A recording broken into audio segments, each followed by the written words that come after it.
And good afternoon to everybody out there. Today we have our uh, usual staff, Annie Belisari, realtor extraordinaire, Kevin Lohr, mortgage broker extraordinaire, and myself, host of BRS. So today I wanted to talk about a couple things, and I know that this is closing up on the year, but one of the things that I've seen out there, and we've covered it on a couple shows, but I think that I want to expand on this. When you, and I want to start with Kevin and then go to you, Annie. When you look at people's debt when they go to buy a home, what do you, how do you approach that? And whatever, there's no concrete way of doing it. I mean, one of the things I do want to cover today, and for those people that are listening, I want to cover something called the 7% rule. Now, in the last, I don't know why this is, but in the last 5 to 10 years, especially since the mortgage crisis of 2008 and since then, and the 7% rule had stayed in effect, I think, since 1950s. It was a common practice, and what the 7% rule says is that if you have debt, you pay off debt that is higher than 7%, and if it's lower than 7% interest, you don't pay it off. You just use the money, because if you invest in the S&P 500 or in the stock market, you're going to get a return of 8 to 10%, and that stayed there for. And then the last 5 to 10 years, we haven't shown that to a lot of people, and it just, I don't know if it's because we're being less financially, we're not as financially literate. We're we're on TikTok, doing video. I don't know what the reason is, but the one thing that bothers me is that we're not teaching this to people, and it's reverberating in home purchases, car purchases, like that you guys were talking about, that the guy bought a truck, drove it to closing. I'm like, I mean, at that point, sell his heart and his kidneys to make up for it. But people do those things. And what I want to talk about today is how do you guys approach people that have debt? And B, how do you approach, what do you tell people that have, how do you to approach the debt when buying a home, and, what to do after with the debt after they do have a home? Yeah, I mean, typically when I'm looking at stuff, one of the biggest times we're even talking about debt is going to be more for like a refi situation. Typically with any credit card, I think the lowest I've ever seen on a credit card was maybe like 8%. And that was somebody special that like worked with that company at one point. But I mean, typically most people that have credit cards, the lowest you're going to get is maybe 12. And most people are around 18, 19, 20% on credit cards. So you always want to start there when you're paying stuff off. For a purchase, we really don't get into it too much unless it's necessary to pay things off in order to qualify. If someone has extra money and they can pay things off in order to qualify for a larger purchase, I mean, that's something we'll talk about. But yeah, the 7% thing, I mean, it's not something I usually touch on a lot. And it's kind of funny you say that with just bringing it up recently, because I have not heard it recently, but I definitely agree with it. I mean, I try to convince people all the time.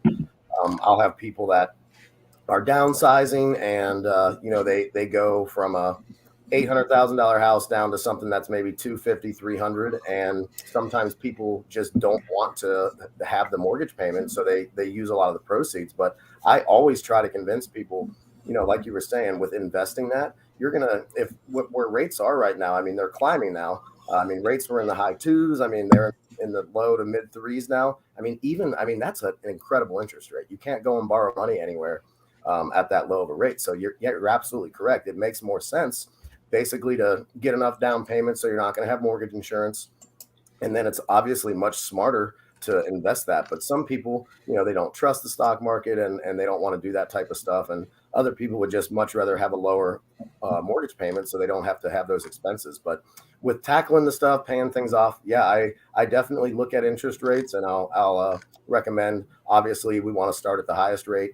It's always credit cards. It's just what it comes down to. It is always credit cards. So when we're able to do the cash out refis, that's just one of my favorite things to do for people, because I've had friends. I mean, I've had myself where I've been in credit card debt, and when you've got a minimum payment on a credit card with a $20,000 balance, it's maxed out, and you're paying almost $600 a month for that.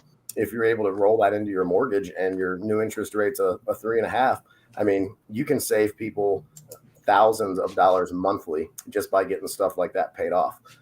It is a little harder to convince people to not bring as much money for down payment and carry a higher balance on the mortgage when they've got the money. So that's something where I'll kind of direct them to a financial advisor as well. I've worked with a few, and I'm always willing to pair up with new financial advisors too, because sometimes I think they need to hear it from a couple different people, and they're not just necessarily gonna trust me when I say that, but when you hear it then from a financial advisor, it's kind of hitting home twice. And I'm going to tell you this. I've told people that at the same time, and they do not. They don't listen either. They don't, man. And I think and I've had and people, and I'm going to tell you this.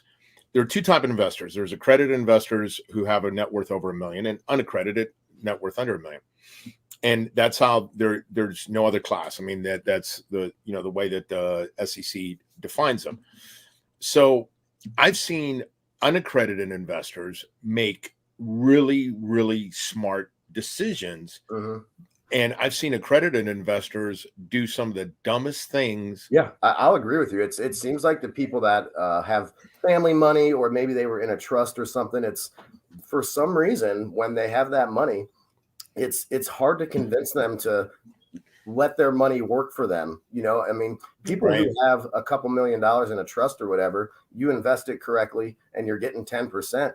I mean, depending on the lifestyle you live, you can almost live off the dividends and just your investment. I mean, you really on $1 million home today. I mean, let's just say that you bought $1 million home, and I mean, how many $1 million homes are in Columbus?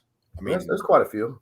But I mean, I know, but I'm saying that there's not 1,000 $1 million homes in Columbus. I mean, there's, probably, I don't, could you look that up sometime, Annie? Is there a way to do it? I'd say there's probably more than 1,000, especially some of the new areas. Yeah, I think not Columbus proper, but north. So Delaware County probably had between Delaware County and the New Albany area. If you combine those, I would say that there's closer to upwards of 2,000 to 3,000. You'd be really surprised, but that's also, we're counting that as Columbus. Right. That's yeah. If you're talking Columbus, more Columbus proper, 1,000 might be a stretch. However, if you include Delaware County, New Albany, right. Those. So that's the reason. The reason I was saying that is that the mortgage on right now, a mortgage on $1 million home is going to run you around $9,000 a month. I mean, it depends on how much they're putting down and rate and everything, and it also depends if you're escrowing and including taxes. I mean, some of these homes in New Albany or Upper Arlington, I mean, you can be $1,500 a month just on your tax bill, right? If not more. Crazy. Yeah, it's pretty crazy. Yeah.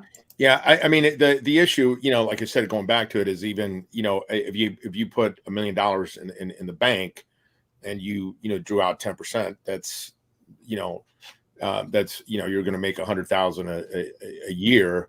It's about $9,000 a month, give or take, right. and if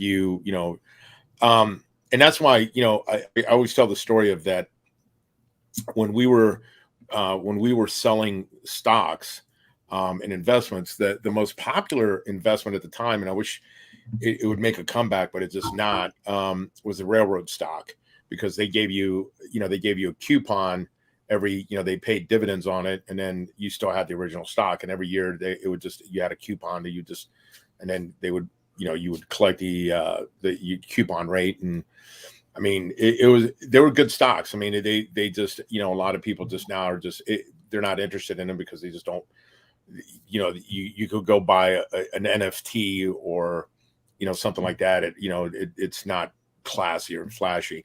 I think one of the other things too is that I'm seeing is that people, and this is something I don't know. There's never a good answer. And Annie, I want your opinion on this. When you when a buyer approaches you, you know, let's just say that they've already gone and they've gotten a pre-approved letter. Let's just say that their pre-approval letter is $500,000, right? And that's, I'm just using that as a nice round number.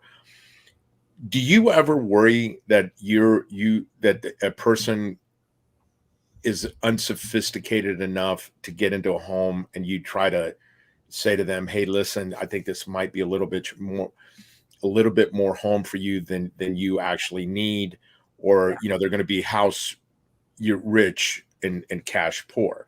Do you ever do that? I mean, have you ran across that?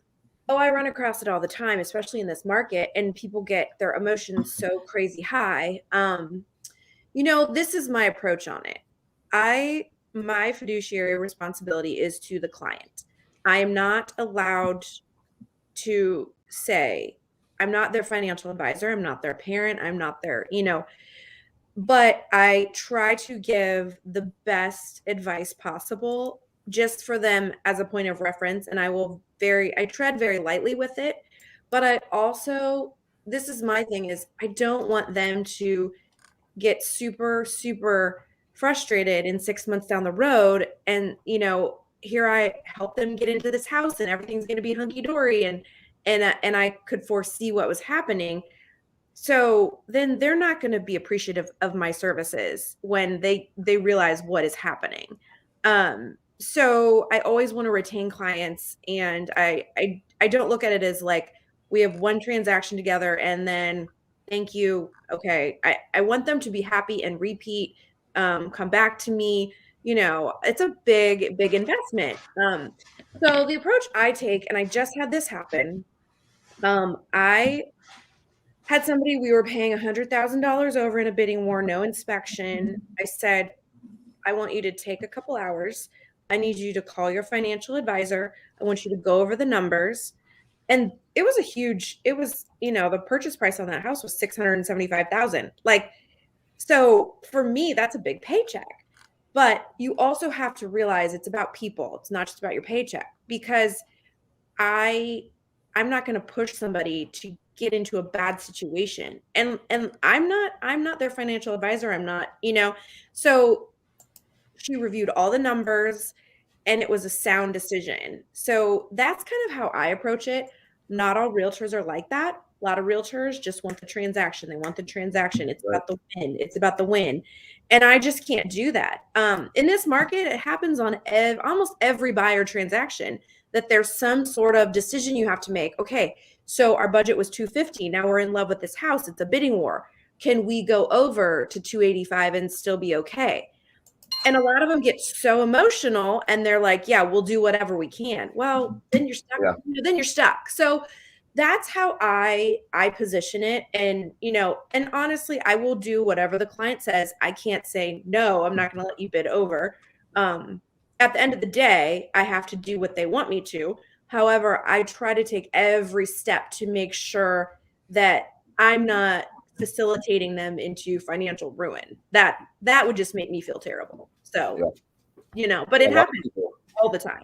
Yeah, a lot of people do absolutely feel more pressured now with the competition, where, like you said, they fall in love with something, the emotions are going, and especially if they've already been outbid on 2 or 3 other deals that they've made, and they feel like they want to throw everything they have into this purchase. And sometimes you just got to slow down and think, you know, if this is a situation a year ago, and if I was going to buy this house, would I be putting myself where I'm putting all my assets into this, paying $25,000 over? I mean, is this really what I want to do? The draining of the 401ks, the calling the grandparents. I mean, every scenario lately. And it's just like, and some of these people, I'm just like, just slow down, because it makes me nervous. So you can't slow down either, because if you do, then you lose the house. But it's very difficult right now. It's very emotional. It's very stressful. Very stressful. We used to have I got to tell you a funny story about draining the 401ks. So I had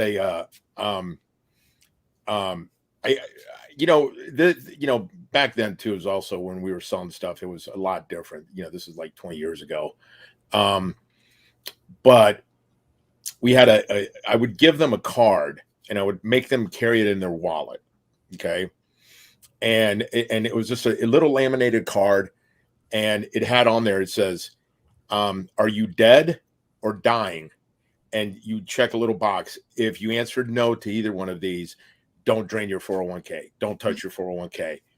And because we had now the rules have changed on the 401k now, the fiduciary rules, but back when you had to protect the client more so than you do today.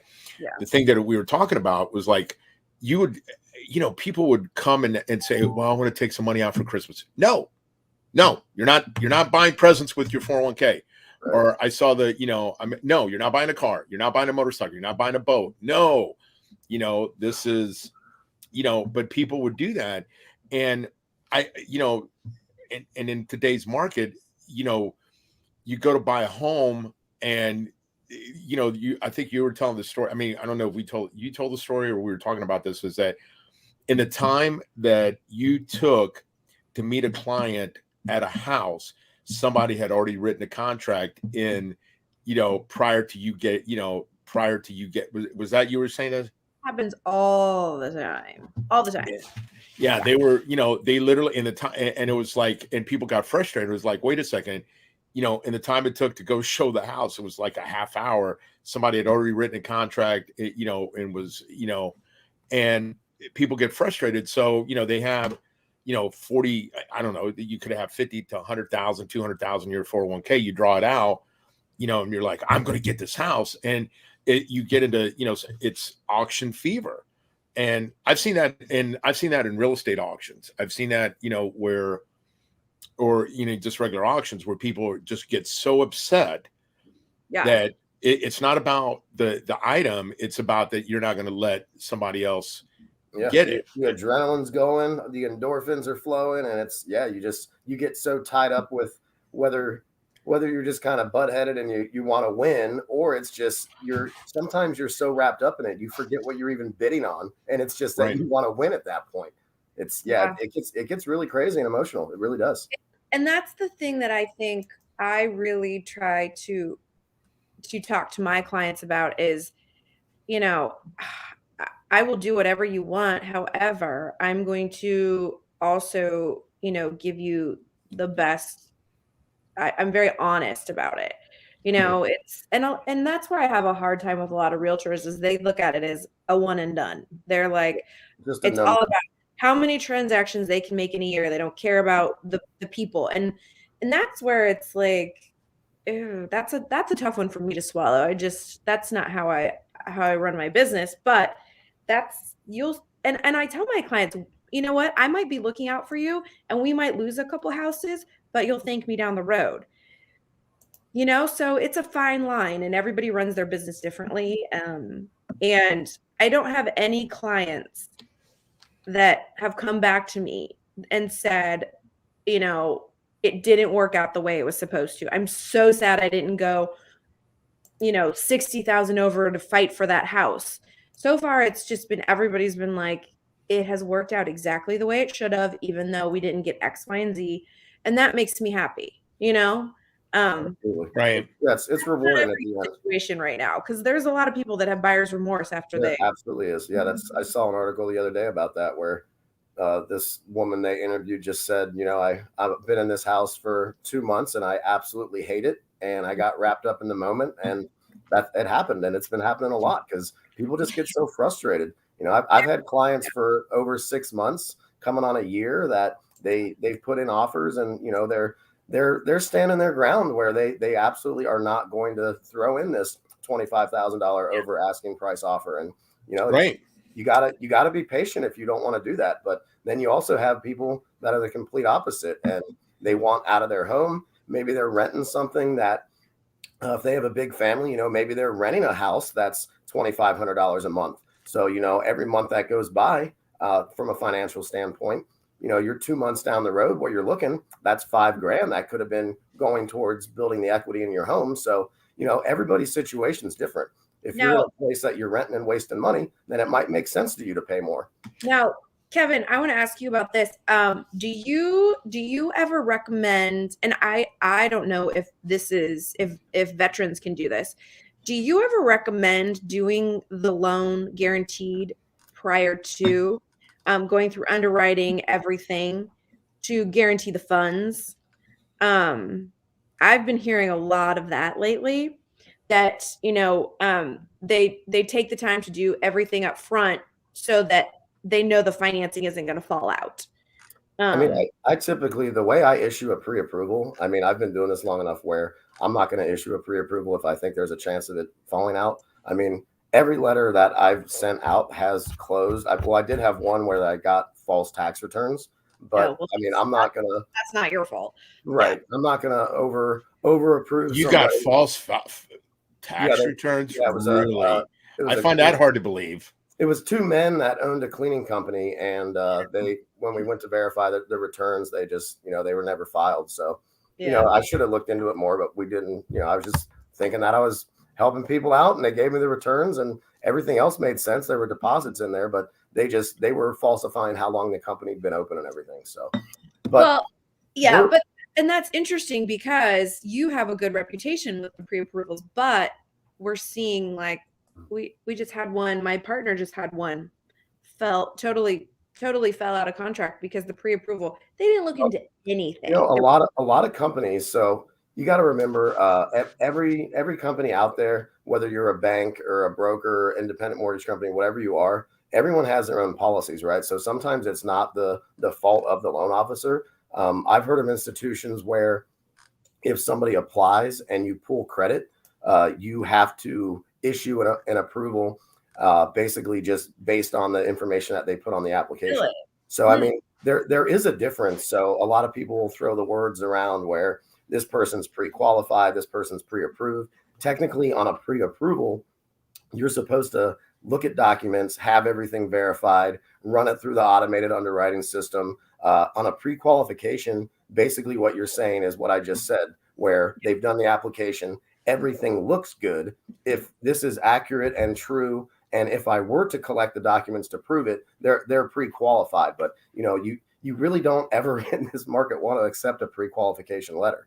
To take that a little further, what you were talking about with funds guaranteed, I mean, there's a play on words there. It's kind of a verbiage thing. I mean, people come up with all kinds of different ideas all the time. I mean, I do it on pre-approval letters where, I mean, I'll call listing agents and let them know that how qualified somebody is. We're actually starting a new program at Revolution 2. We're calling it Buyer Ready, where what we're doing is taking a client who is really very solid, and I can do it on anyone. But basically what we're doing is we're underwriting the file completely, not just the automatic, we ran it through underwriting. So there's a system you can run it through. It takes about 20, 30 seconds and you'll get the approval. So what we can do is collect all the documents, get this buyer underwritten fully, except for having an address. So we're not going to have the property. So basically what we would do is have income, assets, all of that verified and fully underwritten. Then once we find a property, get an offer accepted, we order the appraisal, we order the title work. So, I mean, at that point, it's almost as good as a cash offer, and we could close a loan in, 10 days, 2 weeks, something like that. So that's something new that we're going to roll out, which is going to be an absolute game changer. So, I mean, that's really good because it's like, how do we get... We're always looking for new ways to try to compete with the cash offers. And depending on how listing agents do things, I think you and I talked about this once where a lot of times you'll pre-order title. In Central Ohio, it's standard that the sellers and the real estate agent on the listing side there would choose the title company. And that's good because what you can do is get ahead of the game, actually start getting that ordered. So, and you deal with you deal with a good friend of mine that's a title, Kara Snyder, and her company is really a good, Kara and I are good friends. Yeah, known her a long time. And good. Say that again.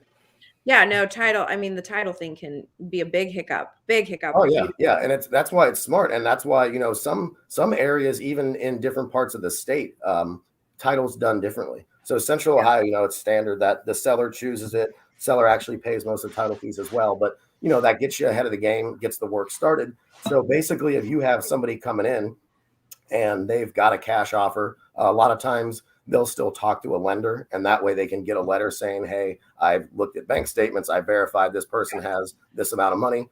But when someone does that cash offer, a lot of times, if you don't want it, you don't have to have an appraisal with a cash offer. The point of the appraisal is to verify the value is there, and that way the bank is comfortable giving you the money. So that's something that you can get around with a cash offer. So that saves time, and then the title work also. So if we have somebody fully underwritten and we're waiting on a property, if I rush an appraisal, pay a little extra, I can have it back in 5 to 7 days, depending on how busy they are. But if title work's not started, I mean, that can take 10 days, 2 weeks. I mean, I've had complications with title where it's taken 2 months.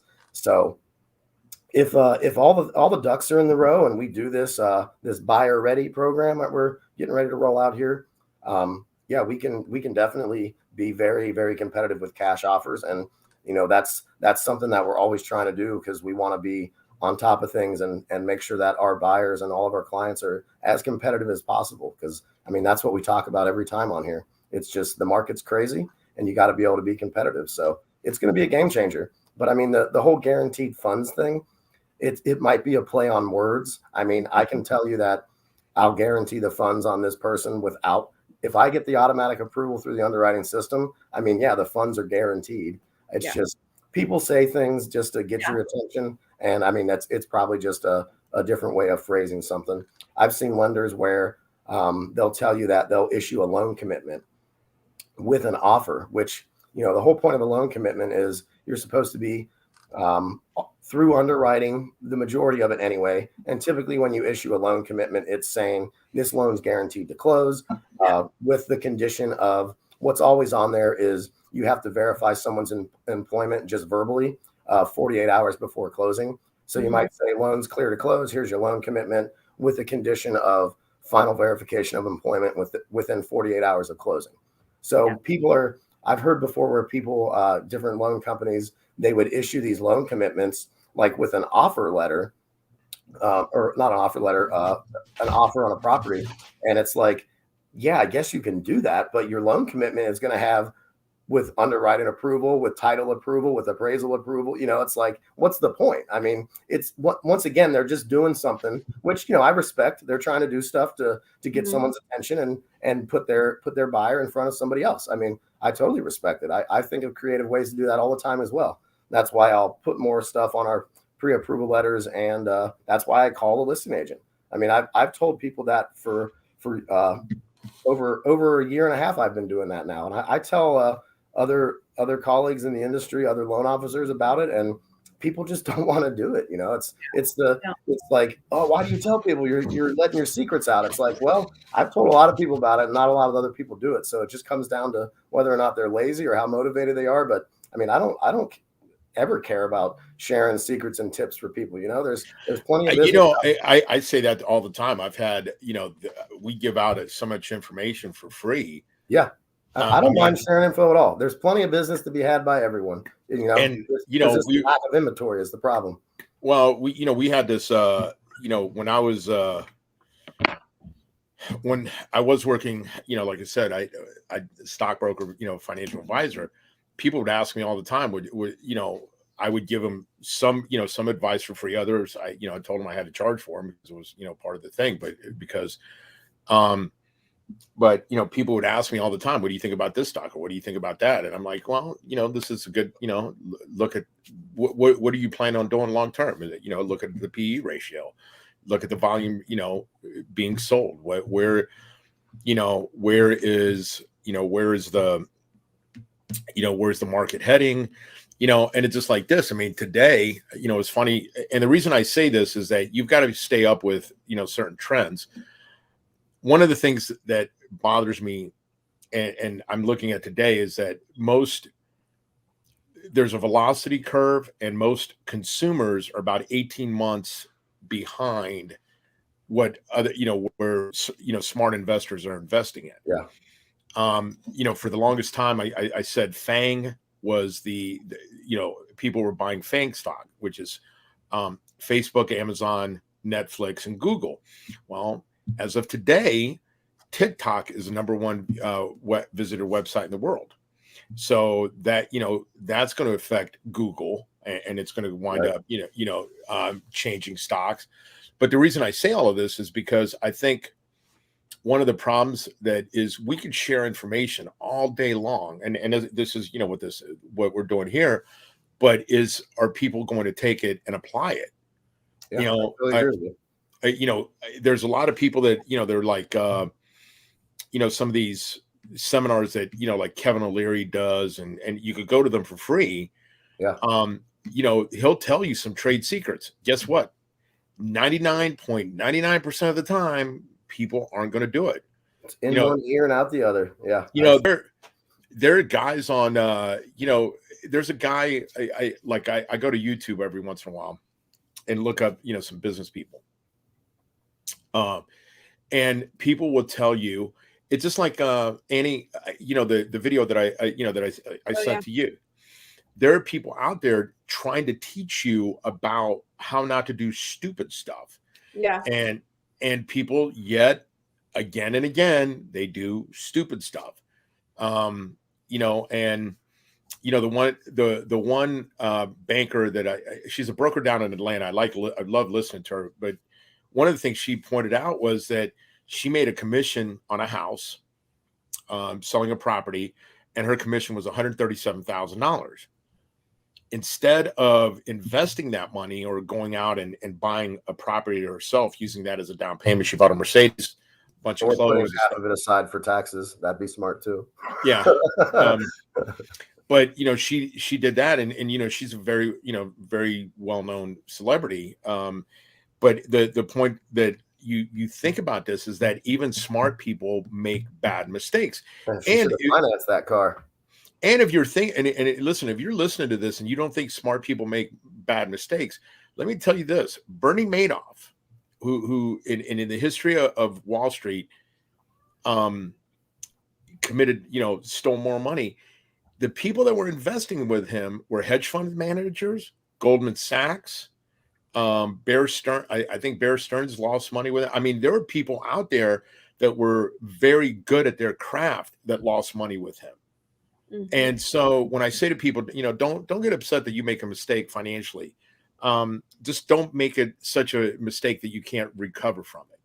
And learn from it. And I always say that's the biggest thing. I mean, I make mistakes all the time, and people in their careers, the longer you've been in it, the more mistakes you've made, the better you are at your job is what it comes down from. The biggest thing is, mistakes are okay. I tell people that I train and help out all the time. It's fine to make a mistake, but make sure you learn from it, and sometimes making that mistake, if something happens and you got to push back at closing, when that happens, you remember what you did and you learn from it. Sometimes it needs to happen in order for you to learn from it. Right. I'll give you I'm going to share this, and I know you guys have other stuff to do. You've got the WWE match going on. I'll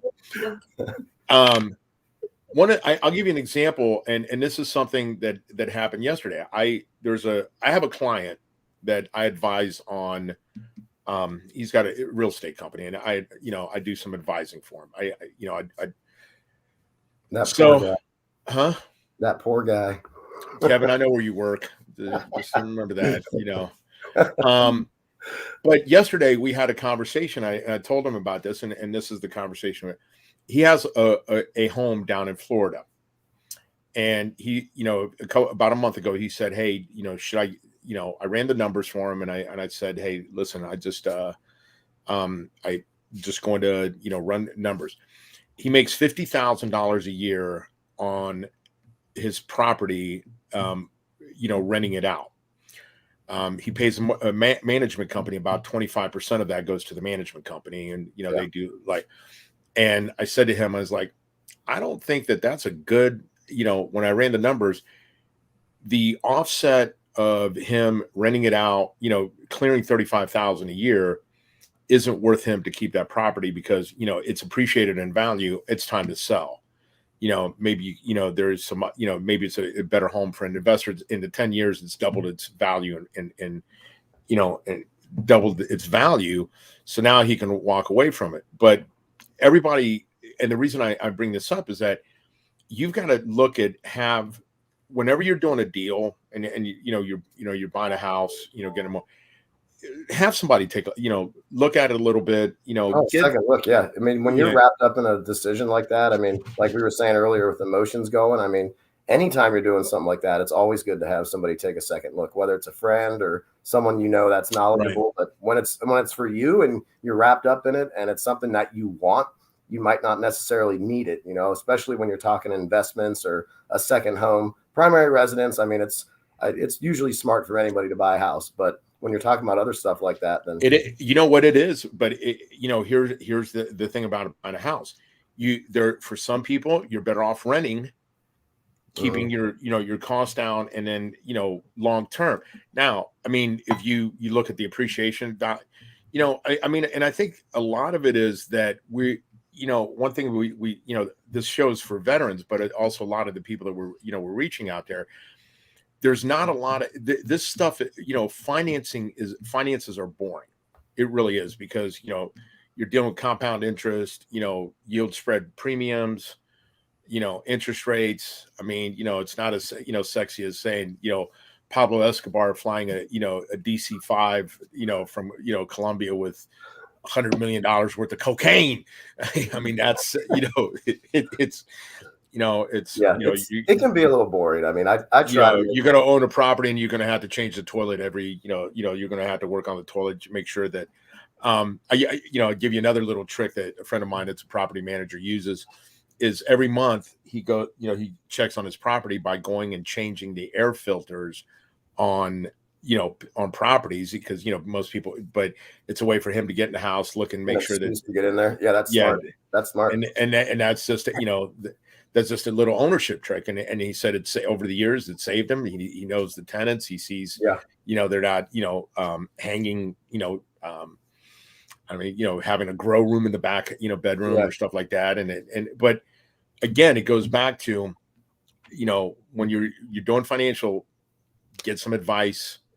Make sure that you're and again, if you're not dead or dying, don't touch your 401k. That's the last part of it. Yeah. Any final thoughts for the new year? I mean, something I always like to say at the end of the year for self-employed people, if you have had issues qualifying for a home, it is a good time where you can think about showing a little bit more money, maybe doing less write-offs, but now is an excellent time to talk to your person who does your taxes or your loan officer. I mean, I'm not a tax guy, but I can absolutely make some suggestions. If you maybe didn't show enough, you wrote off too much, we can kind of figure out where your price point is. If you want to qualify for a $100,000 home, I can look at what's on your credit, how many debts you have, and basically give you some advice to show you what you need to show on the bottom line of your taxes. So this is a good time of year to talk about that for people that had qualification issues. What about you, Annie? Just, if you're a buyer or a seller, it is not a slow time right now. Do not think that you should be sitting around doing nothing. Or if you're thinking about buying or selling right now, the market's still hot. We need people to sell their homes right now more than ever. So if you're thinking about buying or selling, I can help you with that. And it's still going on. So it doesn't matter if it's the holidays, the New Year, it's a great time to sell a house. I'm telling you that. Absolutely. And just let us know. Well, and with that, we're going to sign off, and we will again, thank you for listening to VRS, and hopefully you learned something today. We'll see you next year. Yep. Yeah.